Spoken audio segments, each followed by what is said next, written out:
Journalists in Washington are supposed to know what's happening in the corridors of power. Then there are those who quit their jobs covering the news to work in politics and walk those corridors themselves.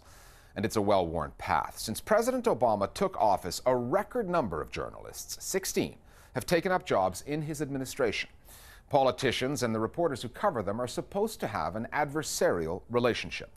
So what's at stake when the line between politics and journalism becomes blurred, with so much two-way traffic moving back and forth between the two? The Listening Post's Gauri Sharma now on some of the implications of the revolving door relationship that exists between the news business and the world of politics in Washington. We have a notion of journalism as this very adversarial, take no prisoners, cover critically the institutions that have so much power. Let's bring in our panel. That's our idea of what journalism should be doing. CNN contributor and former advisor to Mitt Romney, Kevin Madden. There is a healthy tension, in fact a necessary tension, between those who cover events and those who make the policy. Fox News contributor, Governor Sarah Palin joins us. Governor, welcome back. Good to see you. That healthy tension is what produces independent, unbiased, balanced coverage. Thank you so much, Sean. Switch on the news in the United States. That tension between the work of journalists and messaging by political operatives is vanishing. But I'm very pleased to announce she has a new job. As of today, she is joining CBS News as Nowadays, it's often the case that the same person who once shaped the policy is shaping what news audiences are told. Well, this is a huge trend, and it's a huge moneymaker. From Fox News hiring Sarah Palin to the Today Show hiring Jenna Bush. The main thing is that these politicians have star power. In this day and age, politicians are celebrities in our world. Karl Rove has been standing by. He's a former White House Deputy Chief of Staff and a Fox News contributor. And for a news network, having somebody on their roster that's a recognizable big name is a huge win for them. The reason there's so much sort of cross-pollination between politics and media is, frankly, these are things that people on both sides are trained to do. They are trained to go before cameras. They are trained to talk to strangers and talk in a very public way and act in a very public way.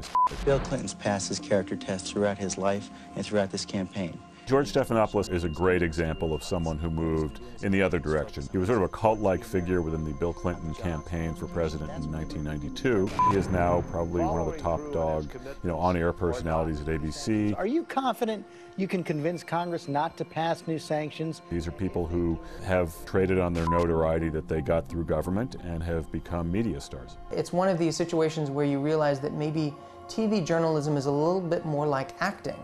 That the people who make the hiring and firing decisions saw him as someone who could perform on camera and decided that the way he performed as a spokesperson could translate into journalism. If you can describe what that feels like to go from having your days literally numbered to being open-ended again. But I think it diminishes the credibility of both of journalism and of, I think, the spin industry when you realize that it's talking into a camera is something he did on behalf of politicians, and now it's something he does as a quote-unquote journalist. Part of the problem is that TV networks don't always disclose the political connections of their pundits. With us on set, MSNBC. Joe Scarborough hosts a daily show on MSNBC, but viewers may not know he was a Republican congressman for 6 years. Time to bring in the new host of Crossfire, Stephanie Cutter. Stephanie Cutter recently joined CNN as a political commentator, but in her previous role she was a political strategist for the Democratic Party.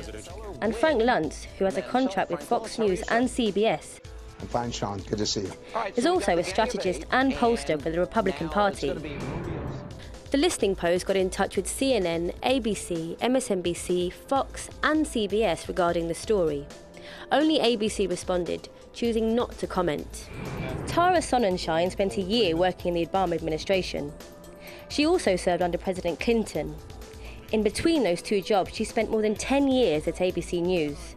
If you cover foreign policy, you really want to know how foreign policy is made.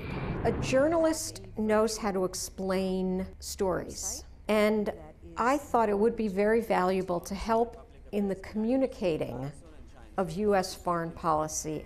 And if you're going to work with journalists, you do need to understand the time clocks, their requirements, and what it is they're hoping to do. So profession to profession, I thought it was a very good transition. It's seen as not that big a deal to go from one side to the other, and I think that's a big problem. Not because people who move from one side to another are not qualified or can't learn to do the other jobs. And it's not that they're not sincere in whatever they're trying to do, but I do think that in the collective it sends a very, very, frankly, troubling message about what the intent of the media is, and frankly I wish it wouldn't happen as often as it does. The Obama administration has seen more journalists than ever, at least 16 taking jobs in the administration. The most recent move was made by Richard Stengel, former managing editor of Time magazine. Others include Linda Douglas, former ABC News reporter, and ex-Boston Globe political editor Glenn Johnson. Then there's Jay Carney, the former Washington bureau chief for Time magazine, who now faces off with the media as the White House's press secretary. Well, Jay Carney was an elite Washington reporter who appeared on television a lot.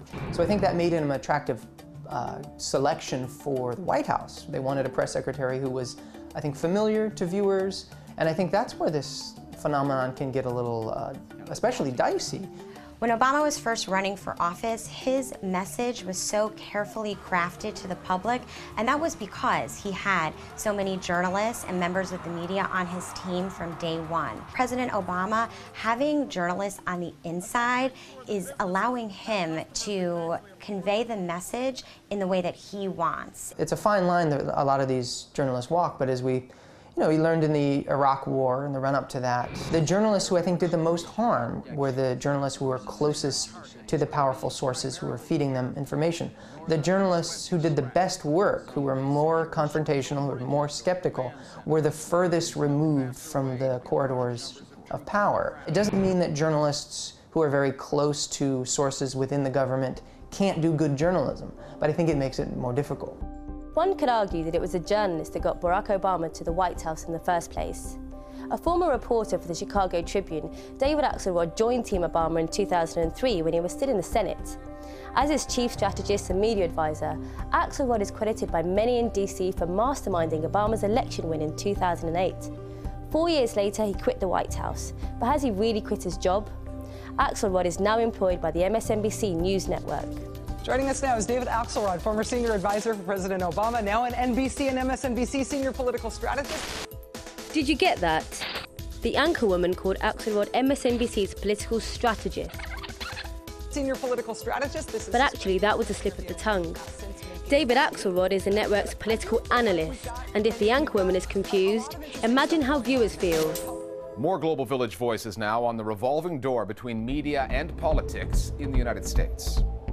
When members of the press corps go to work in politics, usually as a spokesperson for a politician, and all of a sudden you have a press corps working with a spokesperson when they had been working as colleagues with a lot of trust and knowledge of each other then. And so I think that that leads to perhaps not necessarily lazy, but not quite as incisive reporting as it could be. And nobody bats an eye when people like John Miller on CBS or Mika Brzezinski on NBC are presented as objective journalists, or even that what should be seen as their conflicts of interest somehow pass for analytical experience.